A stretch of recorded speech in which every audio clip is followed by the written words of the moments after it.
At number 10, we have got the Allosaurus, and I have a very good reason for this. In my opinion, you need it because although the Rex is a great boss creature, I think you should try out the Allosaurus. There are some good reasons on why this creature is sort of better than the Rex for bosses, or maybe it doesn't have the health and the general appeal to the extent the Rex does. It deals bleed damage, which the Rex doesn't, and most notably it has the pack buff, which the Rex also doesn't.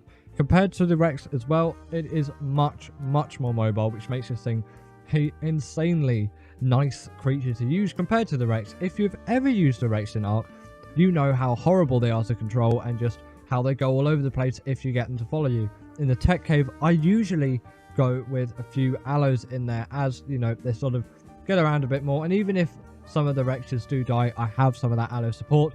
But you could even go in full out, and I've done it before, going for the Overseer with just allos, and it will work perfectly fine. They are great boss creatures and great generally around as carnivores. They have the pack buff, they deal bleed damage, so it's really worth getting one if you do not have one yet. Coming up next, we have got the Mantis, and this is a creature, a sort of a jack of all trades, if you will. This thing can pretty much do anything. Attack for you, mine for you, climb for you to some extent. It's reasonably mobile at getting round. Obviously it can't climb walls or anything, but it can wield any melee weapon that you can give it. Apart from tech weapons, it cannot wield those. Obviously ranged weapons I'm pretty sure don't work, and in fact they do not work either, but things like pickaxes, hatchets, swords, pikes, things like that, they're all going to work really nicely with the Mantis. Do take into mind the durability does drop a lot faster though instead of when you use it, but you get two of them and you can get a lot done, and it is a heck of a lot of fun. Chopping out overseers with those swords is a great way to get mutton, and even mining metal using picks as well is enough that you might not even consider getting an Anki. While I'd still recommend an Anki, I do think you can get around using the Mantis as well with no trouble whatsoever, unless metal is your #1 priority and all you need in the world is metal. That applies probably more to PvP players than PvE players. Going on next, we have got the Spino, and I'm putting this thing here because it is great for the underwater caves on the island especially, which is a really nice use, and for bosses as well. Slightly preferable to the allo with the whole health aspect of things, and it can also be good for the moder as well. There is no boss fight really where I wouldn't consider the Spino to some extent. Probably wouldn't bring it to the Manticore, but you don't really get Spinos on Scorched Earth, so you know. But if you did bring one over, it would still be very easily possible. The Spino, again, like the Mantis, is a bit of a jack of all trades when it comes to combat. It can do everything combat. It can turn 180 on the spot, stand on its hind legs and deal even more damage. It's got the hydration buff, which is a really nice one if you want to pack a punch if you're in the water or even touching the water. Great for the Moder boss fight, by the way. And they don't just get stuck everywhere like the Rex. I really will keep hammering this on throughout the video with some other creatures, because the Rex is just a horrible creature to use in terms of mobility. While it can attack, it's only really good from the front. If something gets stuck behind it and it can't really get round, it's sort of done for. Whereas the Spino has the mobility and also the health, which the Allo doesn't quite have, but they're pretty much on the same level. I would put the Spino a little bit higher though, as it is my preference. In number 7, we have got the Snow Owl, and this really does have to be a top pick for me. When you think about it, it is great for healing up creatures. Some may prefer the Daedon, that is totally fine, but for me it is Snow Owl all the way, unless you're in a boss fight, although it's not the most crucial creature in that initial fighting. The Snow Owl has a lot more abilities than just healing them. We will get onto that a little bit later, but it is a phenomenal glider and travel mount. Sort of preferable to the RG in my opinion, although I will give an honorable mention here, as you know, it is a great creature, which if you don't have it, you should get one, unless you're on AB or Gen 1, obviously, because you can't use flyers there. But they have that same dive bomb sort of ability as the Griffin. They can't damage with it like the Griffin, but they still have it. It feels smoother and a little bit more articulate to me, in my opinion, compared to the Griffin's dive bomb ability. Don't really know what that says, but I sort of prefer the feel of this creature. And you've got that sort of night vision heat seeking mode. You can find any creature you want, and players, if you're a PvP person out there, if someone's trying to ride your base, you can easily see. Sort of acts as a little bit of night vision as well. Leveling up their stamina will allow you to heal more, and you can even heal wild creatures, which you can't do on the Daedon. And it's one thing which maybe you wouldn't think about, but when you think about it, it is extremely useful. If you're taming something, you're whacking loads of tranks into it, and its health is really low, you need to heal it up, right? Or you need to let it heal.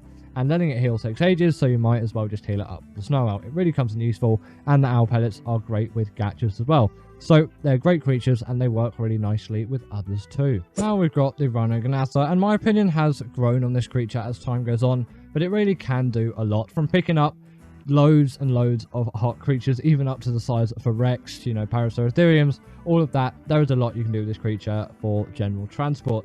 Also, if you let it pick up a vault, you can just put loads of stuff in there and transport loads of things around the map without really having to worry about the weight, and it is extremely useful for things like that, and I would highly recommend the use.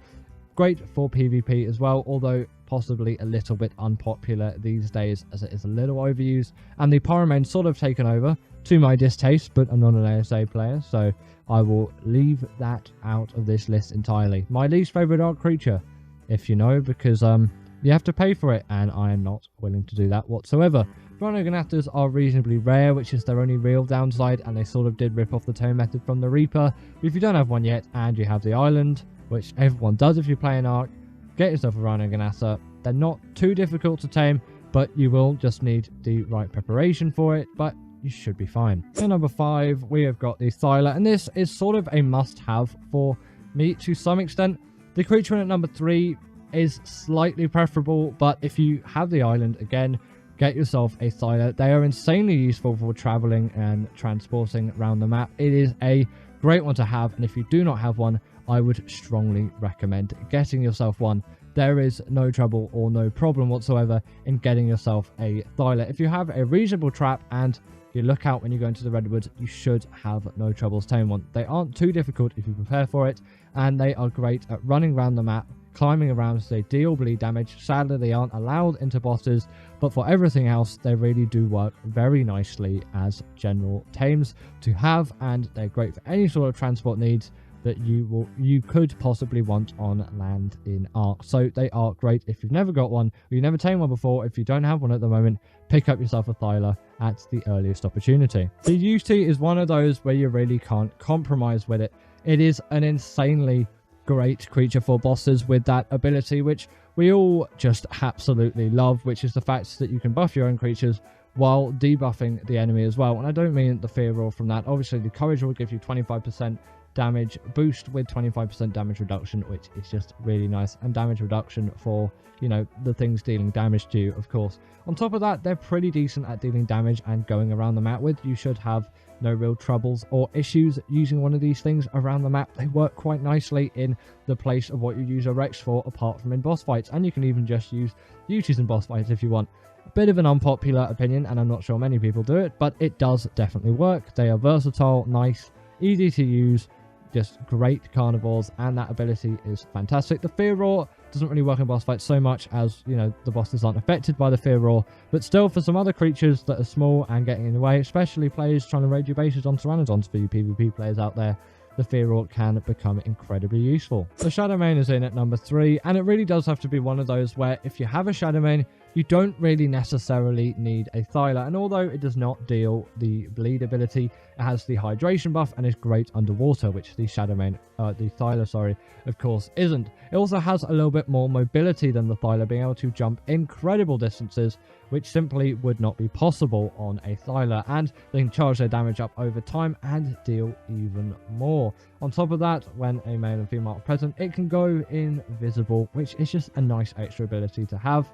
They are truly great beasts of doing boss fights as well, because they are allowed in bosses. Although they have been nerfed since release, which was a little while back, they are still great creatures to this day, and I love the Shadowmane to death. Apart from the really annoying taming method, you should get one of these things, so prepare for an absolute headache taming one, and then once you've got one, you're going to absolutely love these things. They've even got natural armor as well, which is much better than them not having a saddle and not having natural armor, because they don't have a saddle, but they do have natural armor. And number 2 is the Maewing. This is probably the easiest tame on the list. The saddle is unlocked at level 19, and it is the king of all things traveling. Well, not a flyer, it is a glider which can cover incredible distances with little time whatsoever. It's also great as a portable feeding trough as well, with those realistic milk animations, which are still disturbing, to me to this day, but still, nevertheless, it is a great creature for all that it offers.